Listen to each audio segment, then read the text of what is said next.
apart. Resistance Zero here, bringing you a little bit of a retro review of a game that if you haven't played it, I don't know what the hell's wrong with you. Here it comes, Bioshock. And despite what Mr. Ebert might think, video games can in fact be art, and this is one of them that proves that point. We're going to go right into my positives here, which the world of Rapture is a brilliant creation. From the ground up, it's been built to be this very retro piece, 1930s, 1940s world. It's like Manhattan under the sea, as you can see. Of course, without the Little Mermaid, which, thank God. But anyway, Rapture is beautiful. It's flawlessly retro. From the artwork, ads, ideologies, periods, set pieces, costuming. It's beautiful. It's a work of art, and if you don't think that, what the fuck is wrong with you? Yeah, the world is great. The world is... don't know what else to say about it. It works so well. It's so well designed, from the little sisters to the big daddies. You can almost believe this place might exist somewhere. The story, which ties very deeply into the world itself, the setting design. As you can see, Big Daddy, diver suit, death machine, and protecting his little sister. They are a few stories compared to this one. I mean, there are points where it drags on, or you're having to do some silly little mission part, but that happens in most games. The main storyline, you reach a point which, if you haven't seen it, it's very the Usual Suspects movie. I might do a review of soon. Oh, he's using the swarm plasmid. Let's just shoot bees. I'll talk about that in a second. Yeah, no, there's a moment at the end of near the end of the game where you get this Usual Suspect Kaiser Soze moment, and you're like, oh shit, what the hell? Yeah, so if you enjoy a well thought out setting and all that cool stuff, you'll definitely enjoy this game, along with its deeply tied in story. Let's get into some of the game mechanics. Plasmids, as you can see, the swarm plasmid, very bizarre bee shooting ability. The plasmids are brilliant. They have a huge variety. I mean, you've got this plasmids that allow you to turn a Big Daddy into just piss him off. He'll run around destroying things. Unless you're the only thing nearby, they don't just come after you. You get a plasmid that turns all the security systems of Rapture against your opponents.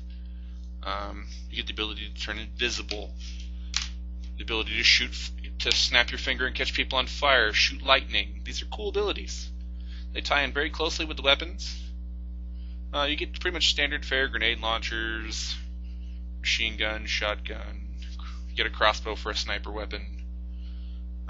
Your melee weapon, the wrench. All pretty fair and standard stuff, but it's still good stuff. And they do have creative uses for them.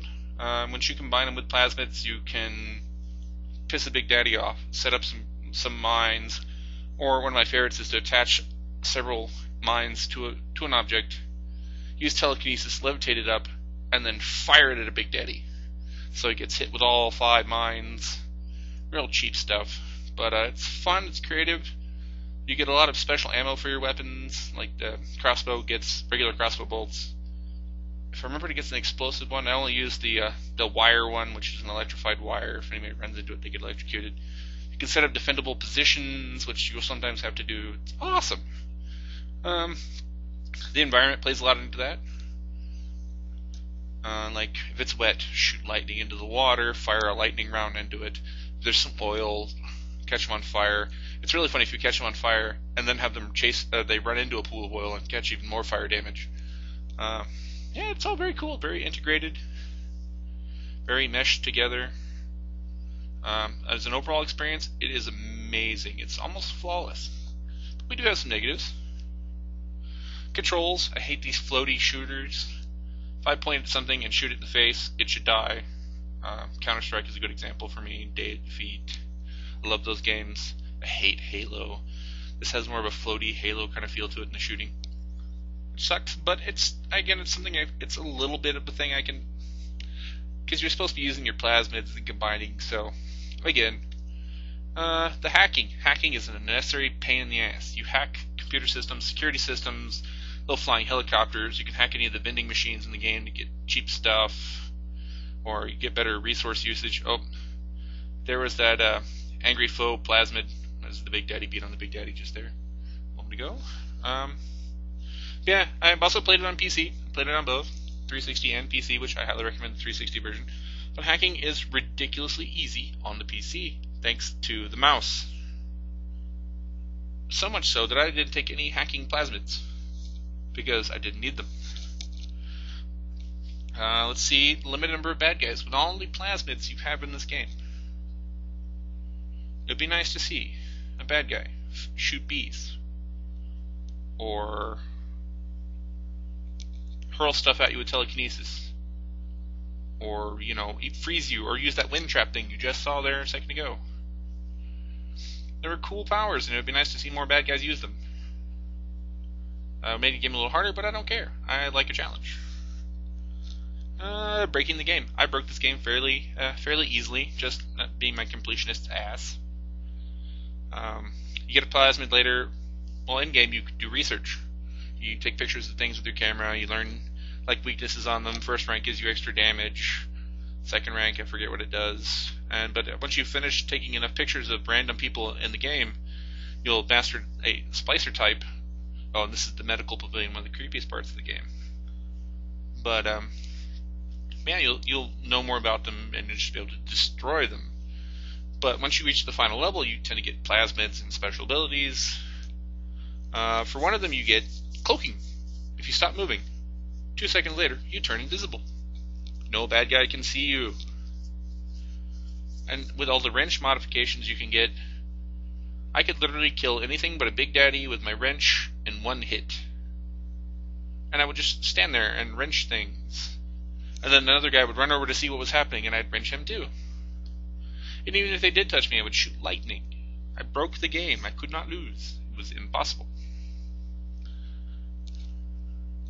And let's go into the boss fight here. A little bit of running out of time here. But, yeah, the boss fight. I'm not going to tell you what the boss fight is. I can tell you who it is. Oh, and this is the differences between the 360 and a fairly high-end PC. My wife's tricore did not run it quite as nice as the one on the PC version here. So, yeah, I suggest the 360 version. Yeah, the boss fight was stupid. I mean, fucking retarded. Like, Super Joker at the end of Arkham Asylum stupid. It doesn't fit in with the game. I don't know what the fuck it was. Sweet Jesus. It's the only low point that I can find in this game. Yeah, so my final thoughts. I hope you enjoyed this game. Hope you go find this game. Buy it, PC or 360. I don't have a PS3, so I can't recommend that one. I would assume it was still just as nice, but fuck Sony. Anyway.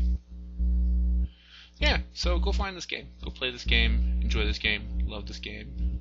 Tell your friends about this game if they game at all and they haven't heard of this or played this game at some point. Ask them what's wrong with them. But I'm going to leave you. So you guys have a nice day. Bye-bye now. See you soon.